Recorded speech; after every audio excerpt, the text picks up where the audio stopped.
Aujourd'hui, on va créer une offre irrésistible qui va faire dire oui donc à vos clients idéaux. Bienvenue au challenge donc jour numéro 2.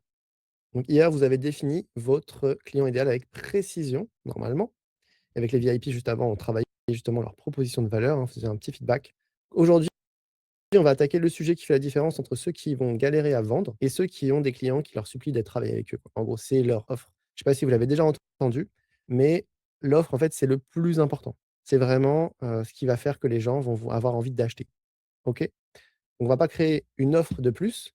L'idée, ce qu'on entend par offre, c'est pas de vous faire vendre autre chose, c'est comment on va le formuler, comment on va le packager, comment on va l'organiser. C'est l'emballage, en fait, hein, d'accord? On va pas vous dire de vendre autre chose ou de changer ce que votre business, hein, c'est pas ça l'idée. Ça aurait pas trop de sens. Mais vous allez voir sur LinkedIn, c'est mieux d'avoir une offre spécialisée ou optimisée pour LinkedIn, pour juste être plus clair pour votre client idéal.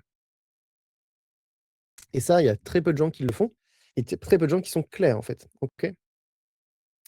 Donc, dans le chat, hein, vous pouvez me dire, hein, de 1 à 10, à quel point vous êtes satisfait ou pas de votre offre actuelle. Est-ce que vous avez déjà travaillé votre offre? Est-ce que c'est quelque chose que vous avez déjà fait, un exercice que vous avez déjà fait, et cetera? Toujours intéressant. Donc, les 3 problèmes des entrepreneurs. L'offre peu attractive. Donc la plupart des entrepreneurs ont une offre qui essaye de plaire à tout le monde ou un maximum de personnes et qui finit finalement par intéresser personne ou pas grand monde. D'accord? Donc c'est quelque chose de générique et qui va nous amener sur le point numéro 2, c'est le manque de différenciation. Dans un marché saturé, se fondre dans la masse, ça équivaut à plus de concurrence. Votre offre, elle doit vous démarquer instantanément de vos concurrents et ça vous permet quoi ça? Ça vous permet de facturer plus cher. D'accord? Si vous essayez d'être comme tout le monde, bah, vous allez être en concurrence évidemment avec tout le monde. Et ensuite, le troisième point, c'est une absence de preuve sociale. Donc voilà, sans preuve concrète de vos résultats, vos prospects restent sceptiques et forcément la confiance, c'est la clé dans la conversion, c'est-à-dire de passer d'un prospect à l'état de prospect à un client. Et d'ailleurs, la preuve, sociale, hein, on en parle là et on va en reparler après, c'est quelque chose qui est souvent sous-estimé, on n'y pense pas trop en fait. Souvent, on va travailler, on va avoir des clients et cetera et c'est un peu, vous savez, par exemple, les recommandations sur votre profil. Il y a beaucoup de gens qui demandent, qui n'osent jamais, qui ne pensent même pas en fait à demander à leurs clients simplement un retour, un avis, un feedback et cetera. Vous savez, c'est les commentaires sur Google. Pourtant, quand on va nous acheter, on va être les premiers à aller voir ces commentaires. Aller voir si le restaurant il a 4,6 ou si c'est un 3,8. Bon, on va pas forcément y aller. Donc à la fin de cette session, vous aurez une promesse claire et chiffrée qui attire instantanément l'attention de vos prospects idéaux, un mécanisme unique, on verra ce que c'est, nommé, qui vous différencie de tous vos concurrents, une preuve solide qui élimine tous les doutes de vos prospects, un lead magnet magnétique et un mini funnel LinkedIn. Alors pourquoi ce challenge gratuit? Donc oui, on l'avait peut-être déjà dit hier, hein, on vous le dit d'entrée de jeu, comme ça on évacue ça tout de suite. Vendredi, on va vous présenter une offre, on parle d'offre, donc on va vous présenter une offre pour ceux qui veulent aller plus loin, pas de problème. Mais aujourd'hui, on vous donne tout ce qu'il faut pour créer une offre qui convertit, ça ne remet pas en cause, hein, la qualité, de ce qu'on va vous donner aujourd'hui gratuitement et on est super content de le faire. Enfin, on dit on, je, évidemment Jérémy aussi, on va pas de moi à la troisième personne. Donc il nous reste 3 jours encore pour vous donner un maximum de valeur et évidemment l'idée, hein, de vous proposer un truc vendredi, c'est que vous ayez envie de le prendre, c'est sûr. Mais pour que vous ayez envie de le prendre, eh ben, on vous donne un maximum de valeur avant. Voilà. Comme ça, on est franc avec vous, on est honnête. Donc nous, on s'est lancé sans produit avec Jérémy, hein, mais avec une offre irrésistible. Donc c'est pourquoi j'ai mis ça en titre de cette slide, c'est pour bien vous faire différencier les 2 en fait. Comme je vous disais, hein, on n'est pas là pour vous dire de vendre autre chose, d'avoir un nouveau produit, un nouveau service, mais bien de changer votre offre. Donc nous, on a commencé notre collaboration en 2023. Et évidemment, on travaillait tous les 2, voilà, et on voulait vendre une formation, sur l'IA, parce que bon, bah, c'était forcément une aubaine, hein, sur le marché, tout le monde demandait que ça et nous, on utilisait beaucoup l'IA. Mais on n'avait aucune formation de créer. Donc forcément, ça prend du temps de tourner des vidéos, de faire le plan, et cetera, et cetera. Donc en 2023, on s'associe autour de cette idée, hein, de formation, autour de ChatGPT, puisqu'à l'époque, il y avait que ChatGPT, mais on n'avait rien créé. Pas de formation, pas de module, absolument rien. Donc on aurait pu créer le produit. On aurait pu se dire: «Tiens, on va faire une formation» et ensuite chercher la vente. C'est pas ce qu'on a fait. Donc au lieu de passer 3 mois à créer la formation parfaite, on a créé une offre en 2 jours. Donc en 2 jours, on a créé l'offre, hein, j'entends bien l'offre, pas la formation. Apprenez à utiliser ChatGPT pour votre business en 30 jours. Et en fait, l'offre elle-même, à l'époque, était extrêmement attractive. Les gens se sont dit: «Mais c'est exactement ça que je veux. J'ai besoin de ça». Le résultat était spectaculaire. On a fait un webinaire simple, pas fait de slides compliqués, hein, et vraiment ça s'est vendu tout seul. on a fait, 20 000 € de chiffre d'affaires en quelques minutes à la fin du webinaire et on n'avait même pas créé la formation. D'accord? Donc ça, cette expérience-là, hein, nous a appris une leçon vraiment super importante. Une très bonne offre, une offre parfaite, qui arrive trop tard, vaut moins qu'une offre imparfaite qui résout un vrai problème maintenant. Donc c'est important pour vous d'avoir une très bonne offre rapidement, tout de suite, et je vous dis ça pour que vous puissiez passer à l'action rapidement, plutôt que de réfléchir 150 ans et que, bah, finalement vous allez jamais la trouver votre offre. D'accord? Donc il faut vraiment passer à l'action. J'entends bien, hein, je pense que vous l'avez compris, on parle de votre offre, le packaging, comment vous la formulez, on parle pas de ce que vous faites réellement, c'est comment vous le présentez. Donc les 4 piliers d'une offre irrésistible. Vous devez avoir une promesse magnétique qui attire instantanément vos prospects idéaux, un mécanisme unique, donc on verra ce que c'est, qui vous différencie de la concurrence, une preuve qui va rassurer, qui va éliminer les doutes et un lead magnet pour attirer des prospects qualifiés. Vous n'êtes pas obligé d'avoir un lead magnet, mais aujourd'hui, surtout sur LinkedIn, c'est vraiment intéressant d'en avoir un. Donc la promesse, magnétique. Donc on va déjà casser votre première croyance limitante. Vous pensez peut-être qu'il faut une offre parfaite avant de la présenter.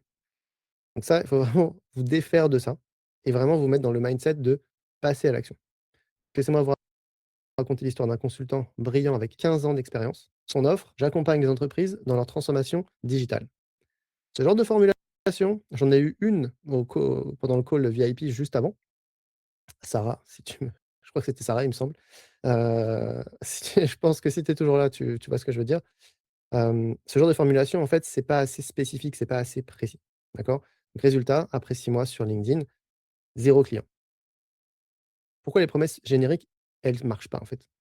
Transformation digitale, on voit ce que ça veut dire, mais en même temps, on voit pas ce que c'est. Vous voyez ce que je veux dire? Donc c'est comme si vous allez chez le médecin, puis, vous vous dites: «Ouais, bah, je me sens pas très bien, quoi, ça va pas trop». Et il va dire: «Ouais, mais, où? Vous allez mal où? Comment? Depuis quand?» Enfin, il va vous poser plein de questions.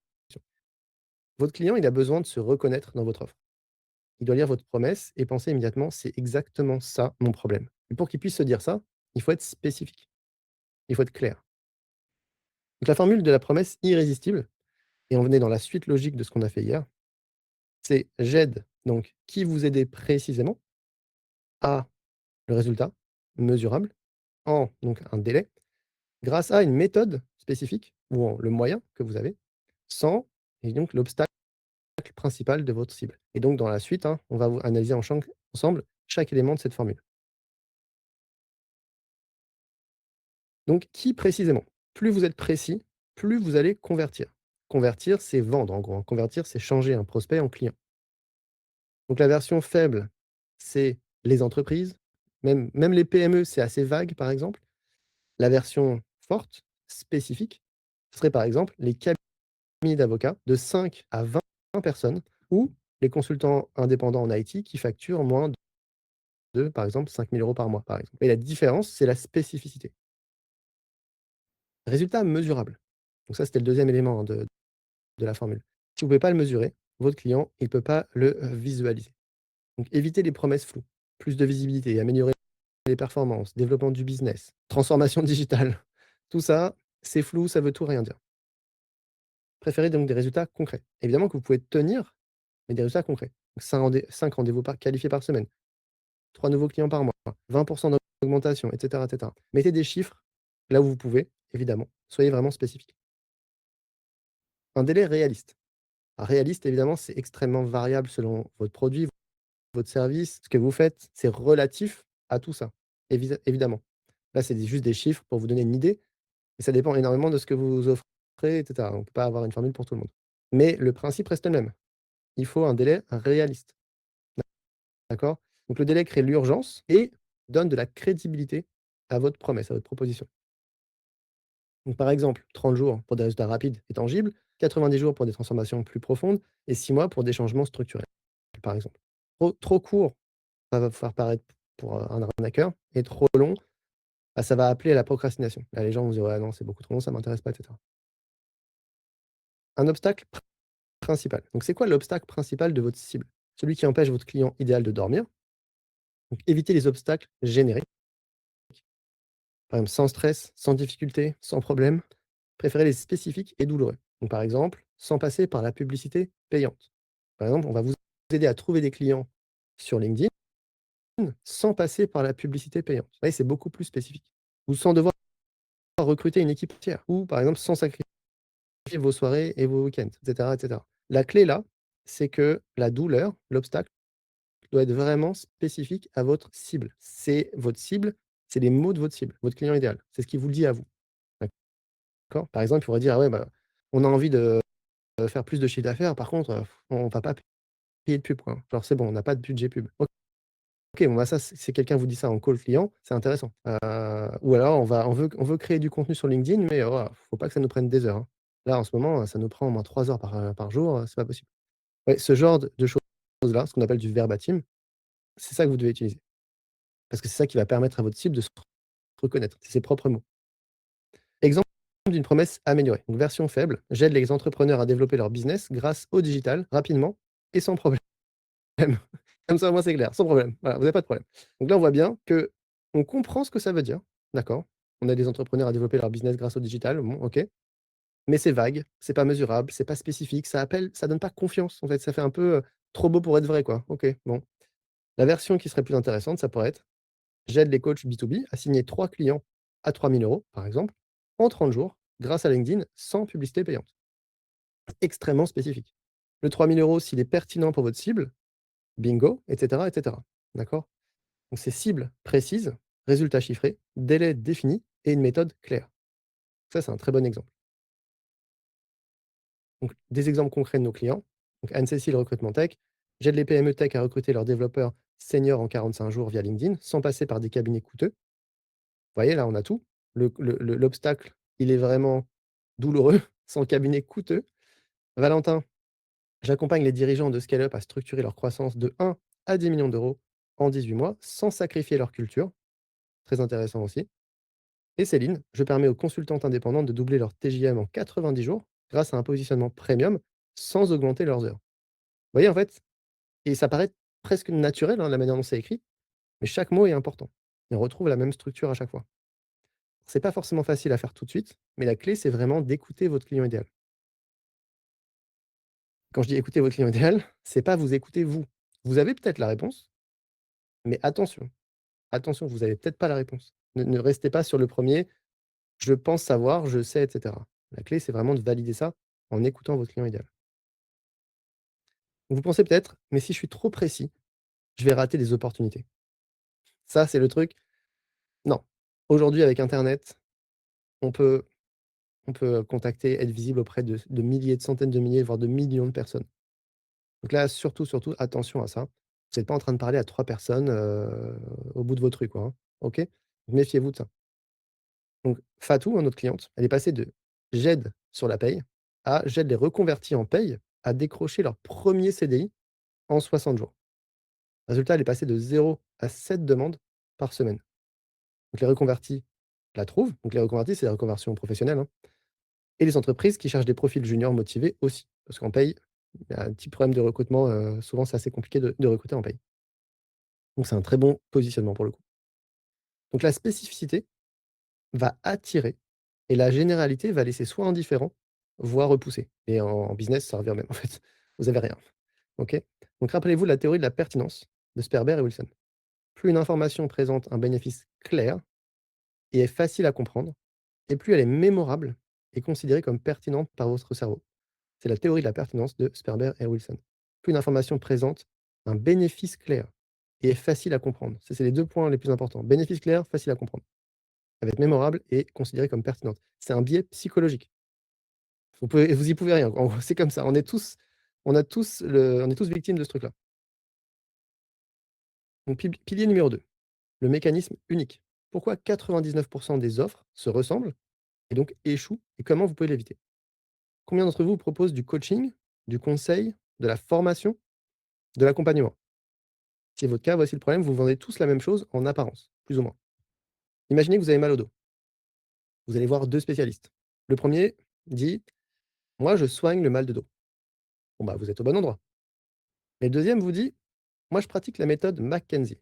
7 exercices qui réalignent vos vertèbres en 21 jours». Lequel vous inspire le plus confiance entre les 2? Moi, c'est le deuxième. parce que ça me paraît beaucoup plus spécifique. Il y a une méthode derrière, il y a un délai. Je me dis: «OK, le gars» et en plus je me dis: «Tiens, c'est quoi la méthode McKinsey?» Donc le deuxième, forcément la manière et pourtant on ne sait pas ce que ça veut dire, mais la manière dont c'est dit, ça va vous influencer. Vous allez dire: «Tiens, lui, je sais pas pourquoi, mais je le sens mieux». Donc les 3 éléments d'un mécanisme qui convertit. Donc le mécanisme ici, hein, c'est la méthode McKenzie. D'accord? C'est ça le mécanisme unique. Donc les 3 éléments d'un mécanisme qui convertit. Donc encore une fois, hein, qui convertit, c'est qui change vos prospects en clients, qui fait vendre. Donc un nom propriétaire. Donner un nom à un produit est un marqueur d'unicité. Vous êtes mémorable, vous avez de l'autorité et c'est facile à partager en fait. Vous donnez un nom à quelque chose. Nous sur le, bootcamp LinkedIn qu'on a, les formations LinkedIn aussi, on donne comment dire? Un système pour créer du contenu en automatique et quand on a fait ça, donc c'est un template Notion, qui est connecté à des automatisations sur Make et nous on donne, toutes les automatisations et puis, évidemment les vidéos pour comprendre comment le paramétrer et cetera. Il y a pas de nom à ça, c'est un système pour créer du contenu en automatique. Bon, mais ça, si vous dites ju rien, les gens ils vont vous dire quoi? «Ah, c'est intéressant votre système pour créer du contenu en automatique» et c'est pas vous êtes pas à l'aise pour en parler. Du coup, je me suis dit: «Bon, bah, il faut lui trouver un nom». Si on lui donne un nom, ça va créer un produit, en fait. Ça va être la même chose, sauf qu'il y a un nom. Alors le nom que j'ai trouvé, c'est Macchiato. Pourquoi j'ai trouvé ça? Ne me demandez pas, mais c'est Macchiato et dupu tout le monde nous dit: «Ah bah tiens, Macchiato, Macchiato, Macchiato, Macchiato». Oui, parce que je leur ai donné un mot à utiliser, en fait. C'est exactement la même chose. Si aujourd'hui vous êtes consultant, coach et cetera, vous travaillez avec des clients, vous n'avez pas donné de nom à votre méthode et votre méthode, c'est comment vous travaillez avec vos clients, c'est tout. Donnez-lui un nom. Ça peut être plein de choses. Vous donnez un mot aux gens pour qu'ils parlent de vous. Vous leur facilitez la vie, d'accord? C'est super important. Ça, c'est un principe de marketing, bête comme chou, mais si vous le conscientisez pas, vous faites pas pour votre propre business, en fait. Donc un nom propriétaire, il y a pas que les marques, hein, qui ont le droit de vous voyez ce que je veux dire? C'est comme les chaussures. Nike, ils vont vous dire qu'ils ont, je sais pas moi, les Air Jordan, les machins, les trucs. Ils donnent un nom aux chaussures, comme ça vous pouvez dire: «Bah, moi j'ai telle chaussure et pas telle autre». Vous dites pas juste: «J'ai des Nike». Bah non, j'ai des tels trucs, machin. Donnez un nom aux choses. Une logique claire. Donc expliquer pourquoi ça marche en 3-5 étapes maximum. Ça, c'est super important. Si vous expliquez pas la logique derrière, ça fait, trop beau pour être vrai, d'accord? «Ah bah tiens, j'ai ça, ça permet de faire ça». OK, bah, je suis obligé de te croire. Non, si vous dites: «OK, ça permet ça fait ça en 3 ou 4 étapes» et vous donnez les étapes, d'un seul coup, on se dit: «Ah! Ah ouais, OK, d'accord, je comprends». C'est normal, vous donnez un petit aperçu de ce qu'il y a à l'intérieur, OK? Donc ça donne de la crédibilité à votre offre. Si vous allez dans un resto étoilé, ils vont vous donner un nom au menu, d'accord? On a le menu machin truc en 5 temps, en 5 plats, en 6 plats, en ce que vous voulez. C'est exactement la même chose. Vous allez au resto, c'est exactement la même chose. Vous avez un nom pour le menu et ils vous disent combien il y a de plats dedans. C'est la même chose. Comme ça, vous pouvez dire: «Bah, je prends tel menu», et le fait de savoir combien il y a de plats et cetera, ça donne de la valeur aussi. C'est vraiment c'est tout bête. Donc par exemple, pour nous, c'est étape 1 client idéal, étape 2 offre irrésistible, étape 3 contenu, étape 4 prospection. Mais en fait, c'est juste vous, c'est la même chose. Vous faites forcément les choses dans un certain ordre. Vous avez une méthode. Même si vous pensez pas que vous avez une méthode, vous avez une méthode. Et ensuite, un élément différenciateur. Qu'est-ce qui rend votre méthode unique? Votre approche, votre outil propriétaire, votre séquence spécifique? Pour nous, c'est l'utilisation de l'IA à chaque étape. D'accord? À chaque étape, on va avoir des assistants IA qui vont vous aider à faire le portrait de votre client idéal, à formuler une offre irrésistible, à créer du contenu, faire de la prospection, et cetera, et cetera. C'est ce qui rend notre offre unique. Vous avez plein de gens qui vous expliquent comment faire ce qu'on fait sur LinkedIn. Vous en avez beaucoup moins qui le font avec l'IA et vous avez, je pense, quasiment aucun qui font tout ce qu'on fait avec l'IA. 3 étapes pour créer votre mécanisme unique. Donc, le nom, l'identité, donc donner un nom clair, court et mémorable, comme moi Macchiato. Macchiato, il y a une raison, hein, je l'ai pas c'est pas sorti de mon chapeau, hein. Pour vous donner l'idée, c'est donc je disais un Macchiato, c'est un template Notion avec des automatisations. Ça se connectait à ChatGPT et avec Make, qui est une plateforme de no-code. Bah, Make, Mac, M-A-K, IA, Macchia et après je me suis dit: «Bah, Macchia, bah, macchiato, en fait» et pourquoi macchiato? Parce que c'est un nom qui va être mémorable, parce qu'on connaît tous le macchiato. On peut prendre un café, un macchiato et je me dis: «Ah bah, ça a du sens», donc je l'ai écrit avec un K et c'est mémorable. C'est pour ça que j'ai choisi macchiato. Bon, j'aurais pu choisir n'importe quoi d'autre, hein. OK? Donc un nom clair, court et mémorable. Logique, donc une structure interne. Décomposez votre mécanisme en étapes ou composants. Étape 1, étape 2, étape 3. Élément différenciateur, donc identifier ce qui le rend différent des concurrents. Donc par exemple, ma méthode est unique parce que et vous trouvez un élément spécifique. OK? Pilier numéro 3, la preuve qui rassure. Donc l'erreur fatale avec les preuves. La grosse erreur qu'on voit partout, c'est que vous attendez d'avoir beaucoup de témoignages pour commencer à vendre, pour commencer même à les publier. C'est comme d'attendre d'avoir 1000 amis pour organiser votre première soirée. Donc la vérité, c'est que le témoignage d'un seul client qui a une transformation vaut plus que tous les logos du monde que vous pouvez avoir. Donc, n'attendez pas. Même un client, un témoignage, c'est pas grave. Diffusez-le, utilisez-le, etc. Donc la structure SARL, parce qu'on est on est entrepreneur, donc autant donner un acronyme d'entreprise. La structure SARL, ça donne un petit côté français, hein, à cette structure d'un client qui vend. Donc S comme situation. Quelle est sa situation? Décrivez la situation de départ de votre client. Donc la structure d'un cas client, le cas client, juste pour être clair, hein, c'est comment vous allez parler de ce témoignage client, hein, évidemment. Donc vous structurez comment? La situation dans laquelle il est au départ. Contexte, problème, frustration. Vous décrivez tout ça, c'est important. Ensuite, les actions, ce que vous avez fait. Donc mon client, il avait était dans telle situation, il avait tel problème, il y avait telle frustration, et cetera, et cetera. Ensuite, les actions. Vous listez les actions concrètement à réaliser, hein, les étapes, et cetera. Ensuite, les résultats que vous avez eus, bah, c'est tout simple, hein. Chiffrez les résultats, c'est important, des chiffres et les leçons. Voilà, les leçons que vous tirez de cette expérience. Expliquez que cette réussite démontre ce que cette réussite démontre, de votre méthode, sa reproductibilité, et cetera, et cetera. Ah, c'est vraiment bête comme chou, hein. C'est vraiment, voilà, avant, ce qu'on a fait, après, les leçons qu'on en tire. SARL. Donc l'exemple de Nicolas Casal. Donc Nicolas Casal, vous pouvez aller voir son profil, hein, sur LinkedIn. Gestionnaire de patrimoine, il dépendait uniquement des leads générés via la publicité Facebook et Google. Donc ces leads étaient peu qualifiés et entraînaient une forte frustration. Donc il n'avait aucune visibilité sur LinkedIn et il n'y pensait même pas. Les actions. En 3 semaines, il a complètement revu son profil LinkedIn. Il a publié ses premiers posts, il a mis en place l'automatisation de sa prospection et lancé des séquences de nurturing. Les séquences de nurturing, qu'est-ce que c'est? C'est quand vous avez des messages aux prospects qui ne sont pas encore des clients pour entretenir la relation, pour les aider à finalement devenir clients. En fait, vous les aidez à comprendre ce qu'ils doivent comprendre pour avoir envie d'être client concrètement. C'est ça le nurturing. Il a commencé à poster, publier régulièrement. Résultat, le premier mois, quelques résultats avec la prospection, ça commence un tout petit peu, des réponses, éventuellement des rendez-vous, et cetera. Mais bon, clairement pas de visibilité sur les publications parce que c'est pas de miracle, hein, ça prend du temps. Au bout de 2 mois, ces posts dépassent les 50 000 vues et génèrent des dizaines de leads qualifiés. Au bout de 6 mois, là, c'est là où tout fonctionne ensemble, on va dire. Son agenda est rempli d'appels entrants, directement issus de LinkedIn.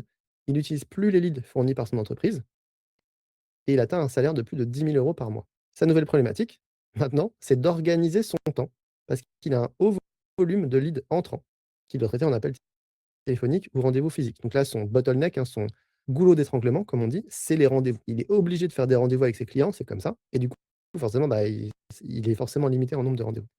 Donc la leçon, avec le bon système, même un débutant peut transformer LinkedIn en une véritable machine commerciale. Et c'est l'exemple de Nicolas Casal. Vous voyez, ce cas client est réel, hein. Vous pouvez contacter Nicolas sur LinkedIn si vous voulez, hein, si vous lui posez des questions. Et cette structure de cas client est super claire et vous explique vraiment, bah, ce qu'on a fait, ce que ça a permis, et cetera. Donc vous pouvez vous en inspirer pour vos propres cas clients. Les 6 types de preuves, même sans client. Donc ça, c'est les preuves si vous n'avez pas de client. Donc votre propre transformation, si jamais c'est évidemment applicable, hein. Votre processus documenté, vos résultats personnels, le cas gratuit. Donc le cas gratuit, c'est vous contactez, vous avez vraiment 0 client, vous démarrez, bah, travaillez gratuitement, pas forcément sur toutes vos prestations, mais au moins sur une partie, aider quelqu'un, et cetera et récupérer un avis. Validation par des pairs, éventuellement, des cooptations, et cetera. Preuve d'autorité externe. Donc là, c'est quelqu'un qui, va pouvoir dire que vous êtes incroyable, et cetera. L'important n'est pas la quantité, mais c'est d'en avoir une, au moins une, spécifique et détaillée. Juste prendre un petit verre d'eau. Alors, donc niveau 1, vos bases personnelles. Quand vous démarrez, vous n'avez pas encore de témoignage client. Donc vos propres transformations, c'est quoi? Racontez votre avant-après. Comment vous êtes passé de X à Y, votre histoire personnelle et votre première preuve de crédibilité. Par exemple, je suis passé de 0 à 30 rendez-vous par mois grâce à LinkedIn. C'est une première preuve, ça donne confiance.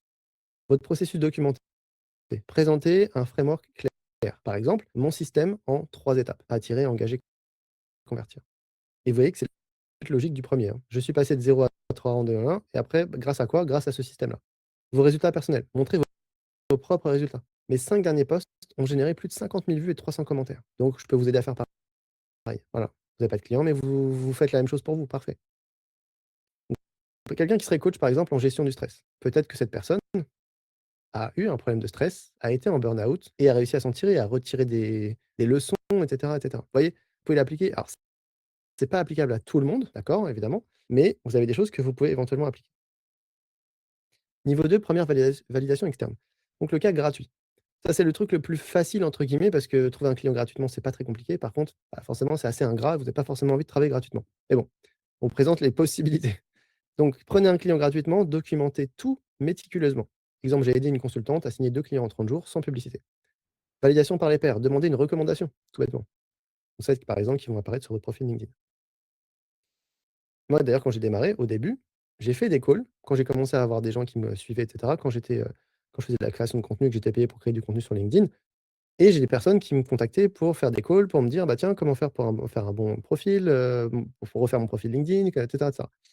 J'ai demandé des recommandations, alors que c'était pas des calls qui étaient facturés, mais juste parce que j'avais donné des bons conseils à une personne et du coup, je me suis dit: «Bon, bah, tiens, ça, ces conseils-là, j'aurais pu éventuellement les facturer», sauf que je pouvais pas et j'ai demandé à cette personne des recommandations. Bah, ça change pas la qualité des informations et de ce que j'avais donné. Niveau 3, reconnaissance publique. La preuve d'autorité externe. Faites valider par des médias ou événements. Donc, par exemple, vous avez été invité dans un podcast pour partager votre méthode, vous avez été publié dans Forbes. Bon, je ne sais pas si vous le savez, mais vous pouvez payer pour être publié dans des organes de presse. Donc, si vraiment vous avez du budget, vous pouvez même payer. Bon, après, ceux qui se connaissent verront tout de suite que vous avez payé pour ça.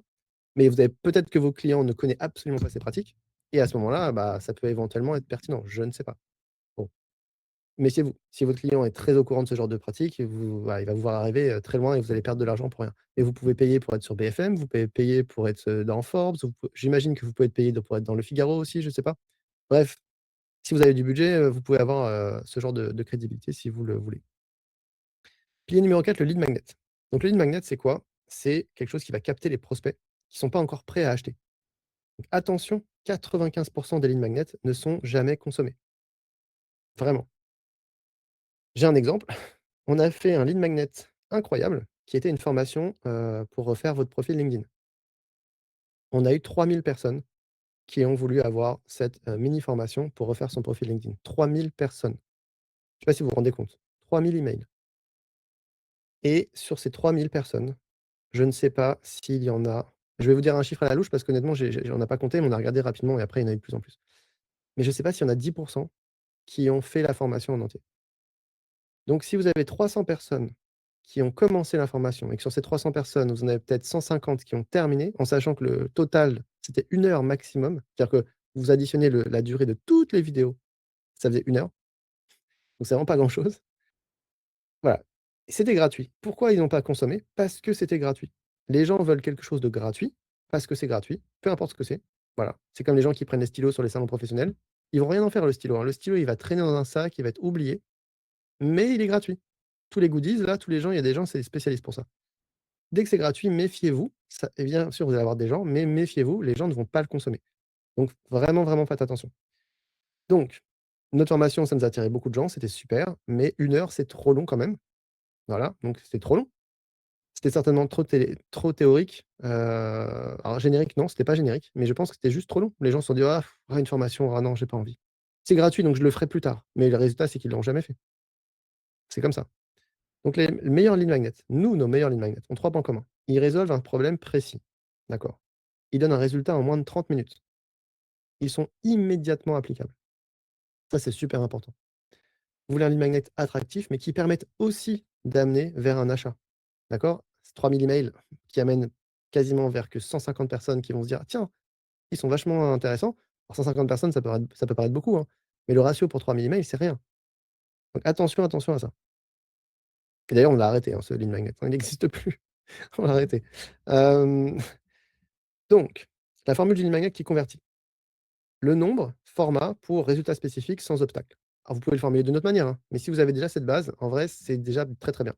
Donc par exemple, 10 templates de DM LinkedIn qui obtiennent 40 de réponses sans paraître, que sans être un spammeur. Ou une checklist en 7 points pour auditer votre offre en 15 minutes.